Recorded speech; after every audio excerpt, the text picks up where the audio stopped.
وقل رب زدني علما. الحمد لله وكفى والسلام على عباده الذين اصطفى أما بعد. Les obligations de l'wudu: laver le visage, laver les mains avec les coudes, passer sur la tête, laver les pieds avec les chevilles. Allah subhanahu wa ta'ala a dit de laver les pieds. Pourquoi? Irsilu wujuhakum wa aydiyakum ila al-marafiqi wamsahu bi ru'usikum wa arjulakum. Pourquoi lakum? Pour revenir, c'est-à-dire que ça suit le visage et les mains, ça doit être lavé. Si on avait dit wa arjulikum, ça veut dire que les pieds auraient dû être juste effleurés et non pas lavés. Et le prophète sallallahu alayhi wa sallam a vu les sahaba radiallahu anhum faire les ablutions. Il a vu qu'ils mettaient juste de l'eau sur leurs pieds comme ça. De loin, il leur a dit: malheur à ceux qui se lavent mal l'arrière du pied, le talon d'Achille. Et il y a une qira'a qui dit wa arjulikum, mais comme les ulama disent, ça parle de l'masah al khuffayn. Ça, c'est quand on fait le masah sur les khouf, car il y a les hadiths qui parlent de ça. Le fait de passer les doigts entre les doigts de pied quand on lave ses pieds, ce n'est pas une obligation à la base. L'obligation, c'est que l'eau touche tout le pied. Mais si l'eau ne passe pas bien entre les doigts sans passer le petit doigt entre les doigts de pied, alors il est obligatoire de le faire à ce moment-là. Ça a été rapporté dans un hadith sahih que le prophète sallallahu alayhi wa sallam, pour laver ses pieds, utilisait le petit doigt. Il commençait par la droite du pied et il passait entre les doigts avec son petit doigt. On commence par le pied droit, bien sûr, du côté droit du pied droit. Et après on commence du côté droit du pied gauche. Puis on passe la main partout autour du pied. Ce n'est pas obligatoire comme on a dit, mais si sans le faire l'eau ne touche pas partout, dans ce cas là ça devient obligatoire. Autre obligation, at-tartib, l'ordre à suivre entre les obligations. C'est-à-dire le visage, les mains jusqu'au coude, la tête, les pieds. Pourquoi? Car Allah subhanahu wa ta'ala, quand il a dit lavez vos visages, lavez vos mains jusqu'au coude, essuyez-vous vos têtes et lavez vos pieds. Puisqu'il parlait de laver, pourquoi il n'a pas mis les pieds avec? Et il faut savoir que chez les Arabes, la manière de parler, l'ordre dans les choses, il a une très grande importance. Ils ne rajoutent jamais de paroles pour rien dans la langue arabe. Par exemple, si tu parles de laver, tu vas parler de tout ce qui est à laver. Après, tu parles de tout ce qui est à effleurer. Donc le fait que Allah subhanahu wa ta'ala a séparé entre les mains, le visage et les pieds par l'effleurement, ça prouve que l'ordre est important. De même, ce qui prouve que l'ordre c'est obligatoire, c'est qu'il n'a jamais été rapporté que le prophète alayhi salatu wassalam a fait l'odo dans le désordre dans les choses obligatoires. Car il y a un hadith qui prouve qu'une fois le prophète alayhi salam a lavé ses mains 3 fois, puis le visage, puis les mains jusqu'au coude, puis la bouche et le nez, puis la tête et les oreilles, puis les pieds. Mais comme on a dit que la bouche et le nez étaient sunna, ce n'est pas une obligation de les laver, il n'y a pas de problème. C'est pour ça, si à la fin des ablutions, on se rend compte qu'on a oublié un membre, il faut se rappeler, est-ce que ce membre-là il est obligatoire ou sunna? Si on a oublié le visage, on est obligé de reprendre du visage et de continuer jusqu'à la fin, de reprendre tout. Par contre, si on a oublié juste les oreilles, ou si on a oublié la bouche et le nez, à la fin des ablutions, on fait juste les oreilles, ou juste la bouche et le nez, et on ne fait pas la suite. Et la dernière obligation, la 8e, le suivi entre les actes. C'est-à-dire, les ablutions, c'est une adoration complète, qui se suit, comme toute adoration. Tu peux pas, par exemple, tu laves tes mains, ta bouche, ton nez, ton visage, après tu vas, tu fais autre chose, je sais pas quoi. Après tu reviens, tu laves tes mains jusqu'au coude. Non, quand tu commences, tu suis. Bien sûr, il peut y avoir un petit écart estimé au temps qu'il faudrait à un membre pour sécher dans un temps où il fait ni trop froid ni trop chaud. Quelques minutes. S'il y a 2-3 minutes d'écart seulement entre un membre et un autre, il n'y a pas de mal. La preuve de ça, c'est que le prophète alayhi salatu wassalam a dit à une personne qui avait fait mal ses ablutions, il a trouvé une trace sur son pied qui était sèche, il lui a pas dit va te laver juste les pieds. Il lui a dit va et refais tes ablutions. Donc ce qui prouve que quoi? La suivi entre les actes. Si les suivis n'étaient pas obligatoires, il lui aurait dit je vais laver juste l'endroit qui est sec. Mais comme il lui a demandé de refaire toutes ses ablutions, ça prouve que le suivi est obligatoire. Tous les autres actes des ablutions sont sunna. Bien sûr, on vous a dit ikhtilaf. Il y a certains ulama qui voient que par exemple dire bismillah c'est obligatoire. Il y en a même qui disent si tu dis pas bismillah, ton odo n'est pas valable.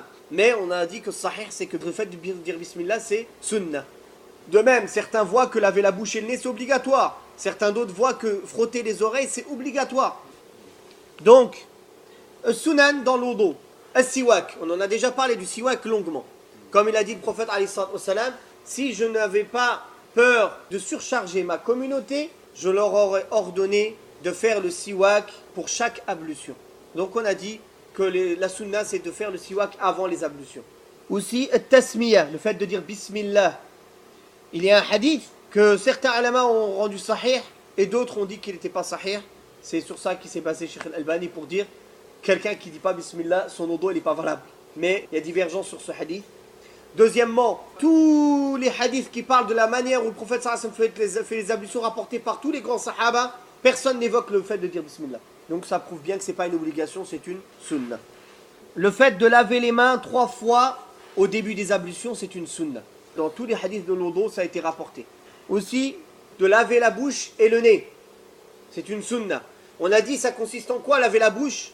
C'est rentrer de l'eau dans la bouche, la remuer dans la bouche et la recracher. Et le nez, c'est aspirer et expirer. Et la sunna, comme le prophète sallallahu alayhi wa sallam a dit, d'exagérer dans le fait d'aspirer fort l'eau dans le nez, sauf quand tu jeûnes. Aussi, faire le madmada wal istinshaq d'une seule poignée d'eau, c'est sunna. C'est-à-dire, tu laves 3 fois tes mains, tu prends une poignée d'eau, avec cette poignée, une partie dans ta bouche, tu remues, tu craches, ce qui reste dans ta main, tu fais le nez directement avec. Et tu expires, et tu fais ça 3 fois, c'est sunna. Car elle a été rapportée du prophète alayhi salatu wassalam, dans le hadith qui est rapporté par Muslim et Tirmidhi ibn Majah. Le prophète sallallahu alayhi wa sallam, d'une seule poignée, il a fait le madmada wal istinshaq. Tu laves 3 fois tes mains, tu prends une poignée d'eau, tu prends une partie de cette eau dans ta bouche, tu la remues, tu la recraches, l'autre partie qui est que tu as gardée dans ta main, tu l'aspires dans ton nez fortement et tu l'expires. Et tu répètes cet acte 3 fois. Ça, c'est la sunna du prophète alayhi salam. Celui qui le fait d'une main la bouche 3 fois, après 3 fois le nez, c'est valable. Mais la sunna, c'est de cette manière que je viens de vous expliquer, Inch'Allah. Aussi, la sunna, comme on a dit, c'est dans les membres qui sont doubles, de faire d'abord la droite avant la gauche. Le fait de laver aussi ses membres 3 fois, car il a été rapporté du prophète alayhi salatu wassalam, dans le hadith d'Ibn Abbas rapporté par le Bukhari, donc dans les hadiths qui sont rapportés de Uthman ibn Affan, qui a dit je vais vous faire l'odo comme le prophète sallallahu alayhi wa sallam a fait, et il a fait 3 fois, et Abdullah ibn Zayd aussi 3 fois. Donc la sunna, en général, le prophète sallallahu alayhi wa sallam faisait 3 fois, mais ça lui est arrivé de faire 2 fois, ça lui est arrivé de faire 1 fois pour montrer que c'était permis. Aussi, c'est détestable de laver un membre plus de 3 fois. Sauf si il y a un endroit du membre qui n'est pas mouillé. Là, on le fait. Mais s'il n'y a pas un endroit du membre qui n'est pas mouillé, alors c'est détestable de le laver plus de 3 fois. Car le prophète sallallahu alayhi wa sallam a dit dans le hadith sahih, voilà les ablutions commençaient. Et il a dit, celui qui a rajouté sur ça, il a fait une mauvaise chose, et il a dépassé les limites, et il a été injuste. Aussi, la sunna c'est delk, le fait de passer la main quand on lave.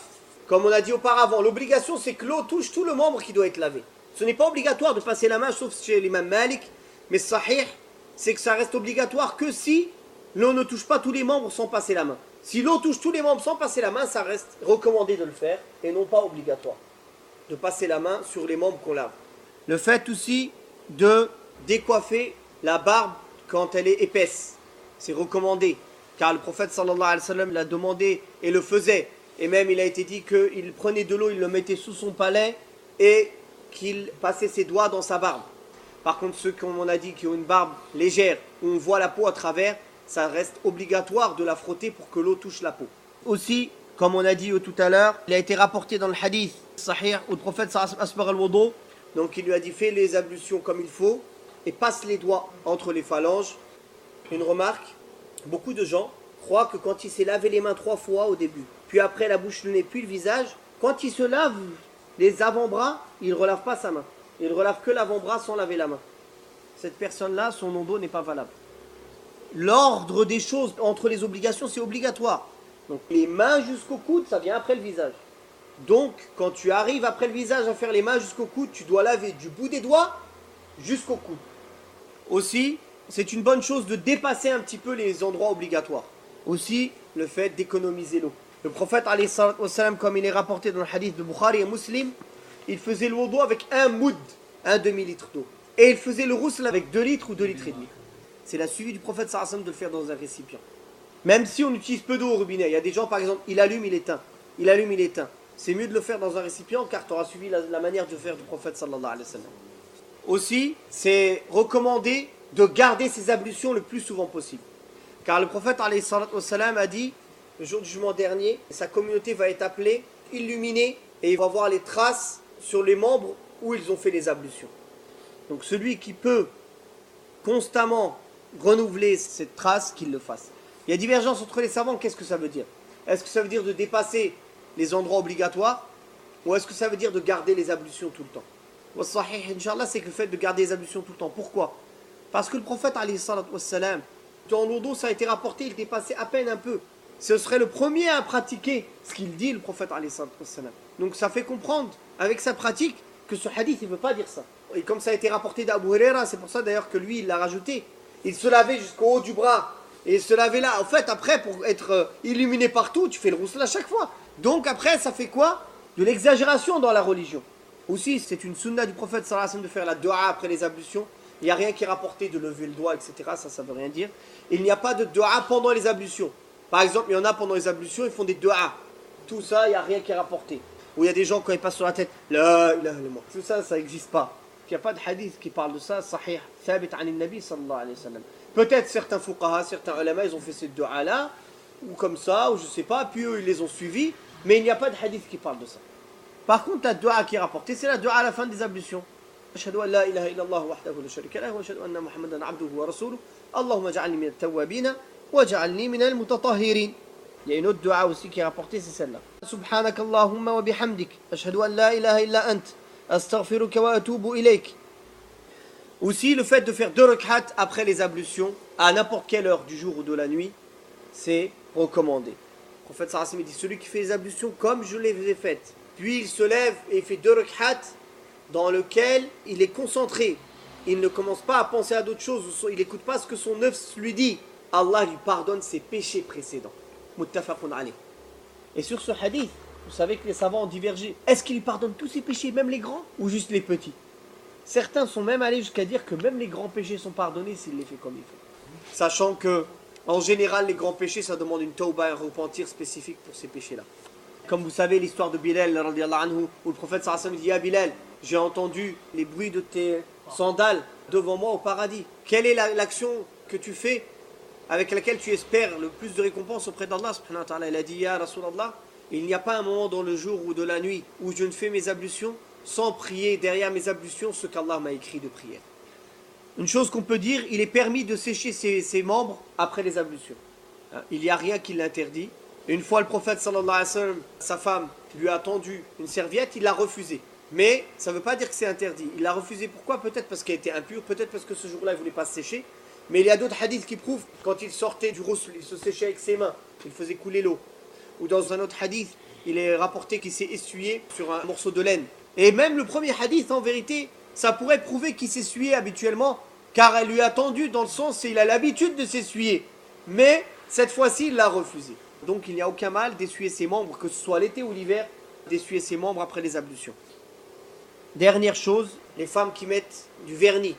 Leurs ablutions ne sont pas valables si elles n'enlèvent pas le vernis. Car tout écran qu'il y a entre l'eau et les membres qui doivent être lavés ou effleurés, ça empêche que le membre soit lavé comme il faut, donc les ablutions ne sont pas valables. De même, le gel imperméable et qui ne laisse pas l'eau passer, ça fait que la personne, quand elle passe sur ses cheveux, il n'a pas passé sur ses cheveux, donc il faut éviter de mettre ce gel-là. Barakallahu fikum. والله تعالى أعلى وأعلم وصلى الله على محمد وعلى آله وصحبه وسلم والحمد لله رب العالمين. وقل رب زدني علما.